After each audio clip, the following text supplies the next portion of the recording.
Dismiss కార్మికుల ఐక్యత, dismiss కార్మికుల ఐక్యత, డిస్మిస్ కార్మికుల ఐక్యత, యజమానమండు వైఖరి, యజమానమండు వైఖరి, యజమానమండు వైఖరి, డిస్మిస్ కార్మికుల ఐక్యత, డిస్మిస్ కార్మికుల ఐక్యత, డిస్మిస్ కార్మికుల ఐక్యత, యజమానమండు వైఖరి, యజమానమండు వైఖరి, యజమానమండు వైఖరి, డిస్మిస్ కార్మికుల ఐక్యత, డిస్మిస్ కార్మికుల ఐక్యత, డిస్మిస్ కార్మికుల ఐక్యత, డిస్మిస్ కార్మికుల ఐక్యత.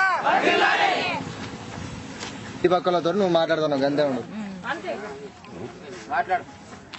డిస్మిస్ కార్మికులు ఇంతవరకు మాకు మేము భర్తలు చచ్చిపోయి మేము రోడ్డు మీద పడి 10 సంవత్సరాలు 11 సంవత్సరాల బట్టి రామేల రాయలింగన్న ఇక్కడ ఎన్నో తిక్కుల పోరాటాలని మేము చేసినా కూడా మమ్మల్ని ఎవరు పట్టించుకుంటలేరు.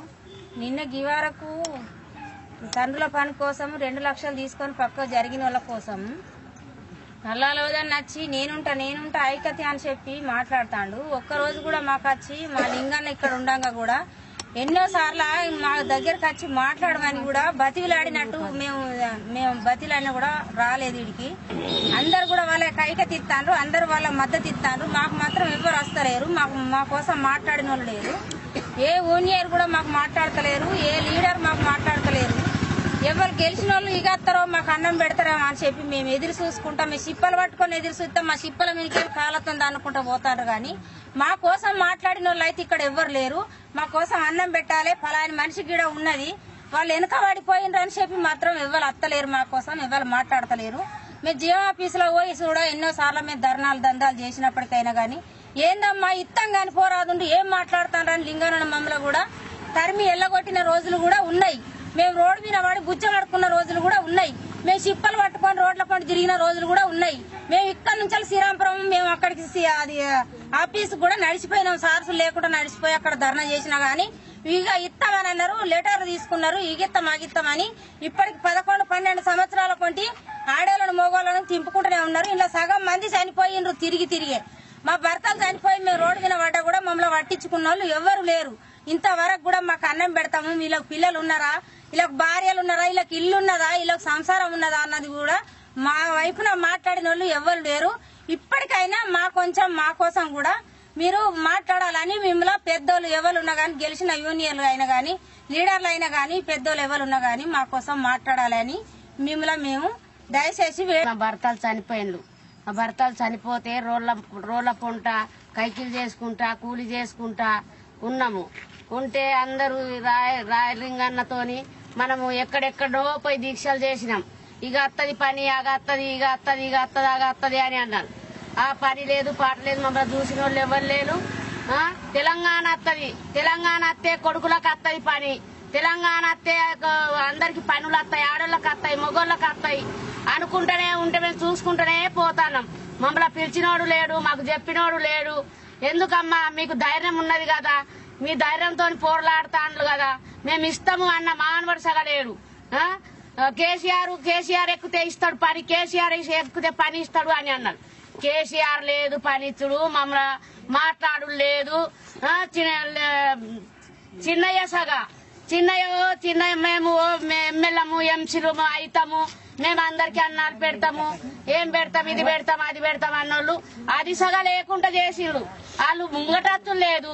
సరే మీకు ధైర్యం ఉన్నది, మీకు పిల్లలు ఉన్నారు, మేము ఇస్తాము, మీరు బాధపడకుల్లి, మీరు పెద్దోళ్ళని చిన్నోళ్ళు చేసుకున్నారు పిల్లలని, మేము పిల్లలకు మేము బాధ్యతలు మేము ఇస్తాము, మీకు ధైర్యం ఇస్తాము, మీరు బాధపడకుల్లి అని అన్న మానవసగా ఇది వరకు లేదు.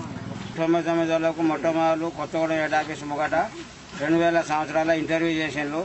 82 మందికి ఇచ్చిండ్రు, 1232 మందికి పోతే మళ్ళీ ఆ విషయం పక్కకు పెట్టి 2000 కాంచి 2010 వరకు ఇచ్చిండ్రు. అలా కూడా కొంతమందికి ఇచ్చిండ్రు. 93 నుంచి 2010 వరకు అందరికి పనులు ఇవ్వాలి, వయసు లేనోళ్లకు 15 లక్షలు ఎక్స్గ్రేషియా ఇచ్చి నెలకు 3000 పింఛన్ ఇవ్వాలి. మాకు పిల్లలకు పెళ్లిళ్ళు కాలేదు, పిల్లలకు చదువు లేదు, మాకు బాగా తిప్పలవుతుంది, ఏ పని చేయలేకుండా అయిపోతాను మేము. మాకు తొందరగా డిసైడ్మెంట్ చేసి కేసీఆర్ చెప్పిన మాటలు అమలు చేయాలి కంపెనీ అని మేము వేడుకుంటాను. డిస్మిస్ కార్మికుల సమస్యని కనీసం ఒక్క మనుషులు లీడర్లు ఎలక్షన్ల కోసం ఓట్ల కోసం వచ్చిన ప్రతి ఒక్క లీడర్ ఈ రోజుకి కనీసం వెనక్కి తిరిగి చూడడానికి కూడా వాళ్ళకి పాపం టైం లేదండి. కేసీఆర్ గారు వచ్చారు, ఆయన వచ్చి డిస్మిస్ కార్మికులకు న్యాయం చేస్తా అన్నాడు. అదో పాతకాలంలో రాజులు కదా వాగ్దానాలు చేస్తే అదాస్తు అనగానే ఇక్కడ కోరికలు నెరవేరుతాయి అన్నట్టుగా ఆయన బిహేవ్ చేస్తా ఉన్నాడు. ఇప్పటికి నల్లా లోదల్ గారు కూడా గౌరవాధ్యక్షుడు, నేను డిస్మిస్ కార్మిక సంఘానికి గౌరవాధ్యక్షుడిని అని చెప్పుకుంటారు. ఇంతవరకు డిపెండెంట్ వాళ్ళ సైడ్ నుంచి వెళ్లారు, వీఆర్ఎస్ వాళ్ళ సైడ్ నుంచి వెళ్లారు, కానీ డిస్మిస్ వాళ్ళ అంశం అనేది పక్కన పెట్టేసినారు. డిస్మిస్ వాళ్ళ అంశం అన్నది అసలు ఇంతవరకు వాళ్ళు ఒక వాళ్ళ సైడ్ నుంచి ఒక స్టేట్మెంట్ ఇవ్వడం కానీ, వాళ్ళ సైడ్ నుంచి ఒక ఎమ్మెల్యే అయ్యి ఉండి ఈ రోజు అసెంబ్లీలో సింగరేణి కార్మికుల సమస్యల గురించి మాట్లాడాల్సిన ఇంతవరకు ఆయన గొంతిప్పడానికి కూడా ఆయనకు పాపం టైం లేదు. మరి సో ఈ రోజు ఏ నాయకుడు ముందుకు వస్తాడు? ఈ సమస్య ఇంకెన్ని రోజులు? ఇవాళ 3830 రోజులు, బోర్డు కూడా చూడండి, 3830 రోజుల వరకు దీక్ష జరుగుతా ఉంది. ఇంకెన్ని సంవత్సరాలు కావాలి? ఇక్కడ ఎంతమంది చచ్చిపోవాలి? మాకు న్యాయం చేసేవాళ్ళు ఎవరు?